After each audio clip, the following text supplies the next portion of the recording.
So now that we know a lot more about how the LX480 works and some of the algorithms and what they're designed to do, let's go through an entire use case scenario, including tweaking all of these sliders and the parameters to get a sound more like what we're imagining in our heads.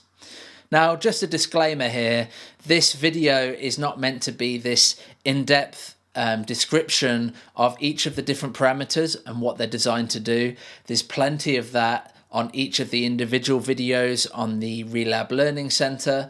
This is just meant to give you a bit of an overview of how you might want to set the reverb in this particular use case. So you can see me using it in real time and get a better grips on how I might do this and the orders in which I might tweak all of the different parameters. So to do this, what we're going to do is inactivate LX480 for now and just listen to the source sound. So I've created a very simple session here, and what we have is some claps. And again, very standard claps that are happening to be on the 2 and 4 of each bar.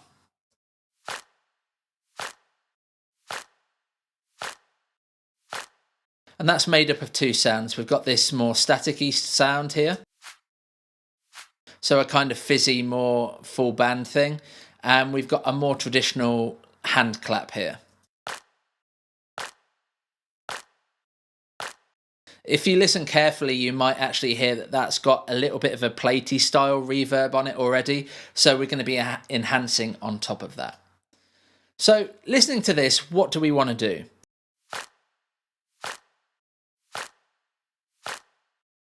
So for me, I want to create this 80s type of plate reverb sound that extends the sound of the clap and gives it this kind of slightly metallic but still pleasing tail to it.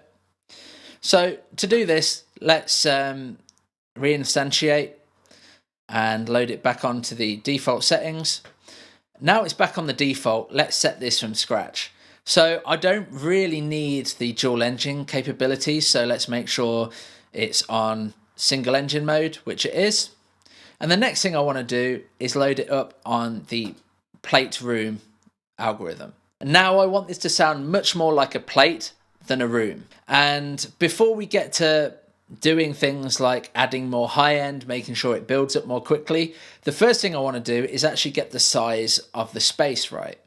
And now with most algorithms based on this original hardware designer, it makes sense to set the size first, because what the size is doing under the hood is scaling all the different delay lines that make up this advanced network of delays that makes up a reverb.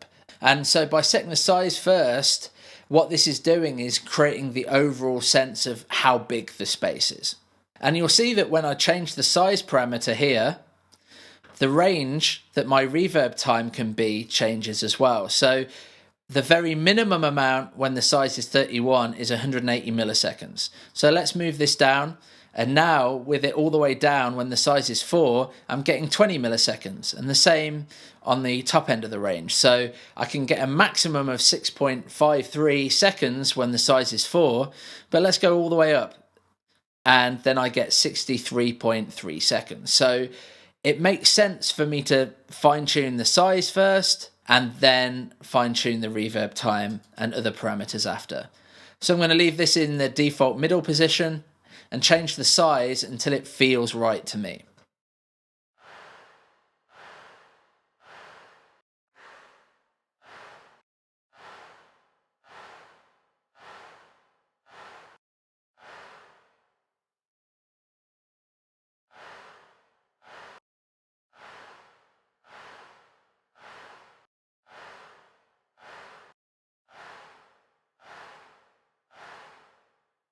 And so what I was going for there is this nice breathing, that the note is decayed sufficiently before the next note that it kind of feels like you've got that moment to kind of relax in between.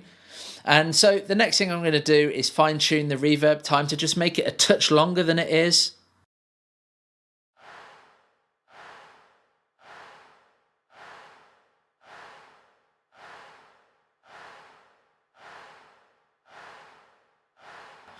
So the reverb kind of really hands off nicely into the next hit. The next things that I want to do is kind of make this much more plate-like. And how I'm going to do that is by bringing the shape and the spread down so that that builds up the reflections much more quickly, and also add more high end back in, both with the high frequency cutoff and the high multiplier. So let's go ahead and do that.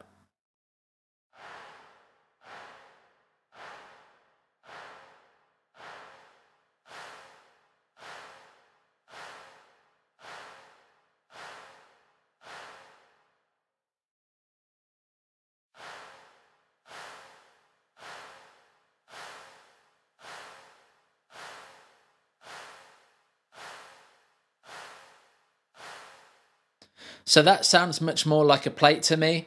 And now what we're going to do finally is set the overall mix to kind of blend some of the dry in with that.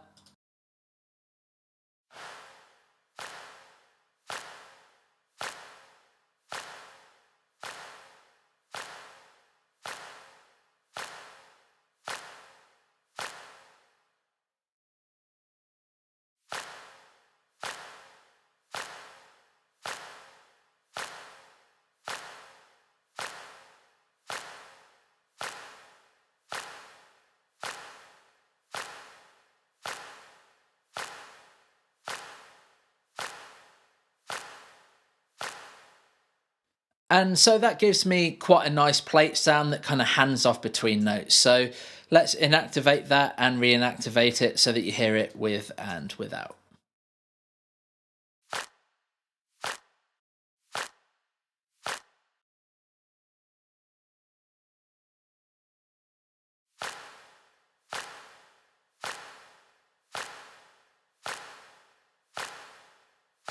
So you can kind of hear it sounds like a plate, and it's elongated the sound, added some kind of high frequency fizz to the sound.